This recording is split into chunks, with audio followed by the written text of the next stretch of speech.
नमस्कार, मैं हूं हिमांशु और आप देख रहे हैं हलचल इंडिया। बेबाक खबर तेज असर। आइए नजर डालते हैं आज की खबरों पर। मुख्यमंत्री योगी आदित्यनाथ रविवार को सहारनपुर में महाराज सिंह कॉलेज में निकाय प्रबुद्ध सम्मेलन को संबोधित करने पहुंचे। निकाय चुनाव के मद्देनजर जिले भर के प्रबुद्ध जनों को इसमें आमंत्रित किया गया। मुख्यमंत्री करीब 90 मिनट तक शहर में रहे। कार्यक्रम को सफल बनाने के लिए भाजपा ने काफी तैयारी की थी। मुख्यमंत्री लखनऊ से राजकीय विमान से वायुसेना स्टेशन सरसावा पहुंचे। वहां से वह कार द्वारा Ambala road, Dehradun road, Rakesh chemical तिराहे से होते हुए दोपहर के समय जनता रोड पर MS कॉलेज के खेल मैदान में सभा को संबोधित करने पहुंचे, जहां जनप्रतिनिधियों ने उनका भव्य स्वागत किया। मुख्यमंत्री योगी आदित्यनाथ ने कहा कि पहले की सरकारों में सिर्फ दंगे और पलायन होते थे। पहले की सरकारों ने अपराध को बढ़ावा दिया, इसलिए ही कैराना में पलायन होता था। मगर आज भाजपा की सरकार में लोग सुरक्षित हैं और आराम से घूम फिर रहे हैं। बदमाश अब कहीं दिखाई नहीं पड़ रहे। पहले की सरकार ने मुजफ्फरनगर में दंगा कराया, कैराना में पलायन कराया, मगर भाजपा की सरकार में कैराना से पलायन करने वाले वापस अपने घर आ चुके हैं। पहले की सरकार में जगह जगह कूड़े और गंदगी के ढेर लगे रहते थे, मगर अब स्वच्छ भारत मिशन के तहत सहारनपुर के साथ यूपी का नाम चमक रहा है। प्रधानमंत्री मोदी जी के आह्वान पर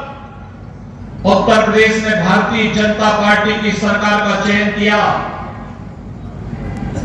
भारतीय जनता पार्टी के जनप्रतिनिधियों को चुनाव जिता करके भेजा। परिणाम आपके सामने है।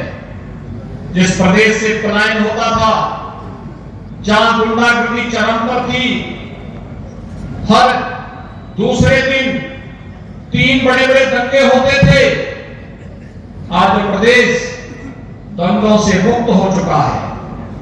आज उत्तर प्रदेश में पलायन नहीं है। आज प्राप्त करते हुए निवेश के सबसे अच्छे देश के गंतव्य में से एक बन करके दुनिया के निवेश को अपनी ओर आकर्षित कर रहा है। और भाइयों बहनों, विकास की परियोजनाओं के बारे में भी यहां चर्चा हो रही थी।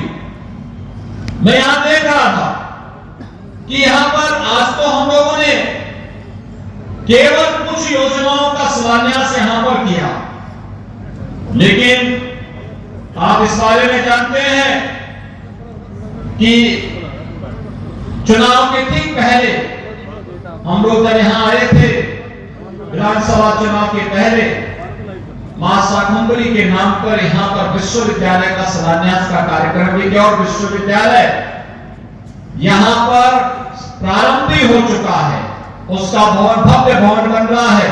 भव्य भवन बनने के साथ ही जब अगले वर्ष तक उसका भव्य भवन बनेगा, सहारनपुर के नौजवानों के लिए अपने ही जनपद में एक विश्वविद्यालय भी होगा।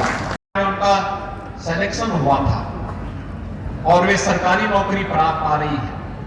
5 लाख नौजवानों को हम लोगों ने प्रदेश के अंदर सरकारी नौकरी दी। अकेले सहारनपुर के अंदर पिछले 5 साल के दौरान जो निवेश हुआ है, उस निवेश में 1 लाख नौजवानों को रोजगार की सुविधा अकेले आपके सहारनपुर जनपद के अंदर प्राप्त हुई है।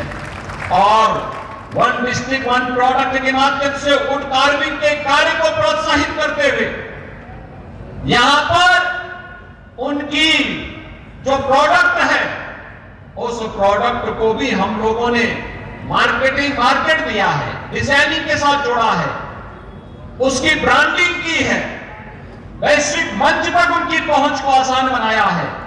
आज अमेजन और फ्लिपकार्ट जैसी संस्थाएं इनका सामान बेचती हैं और वैश्विक मंच पर जब अपनी पहचान बनाता है तो सहारनपुर का नाम भी उसके साथ जुड़ता हुआ दिखाई देता है। और इसलिए भाइयों बहनों, मैं आप सबसे ये अपील करने के लिए आया हूं।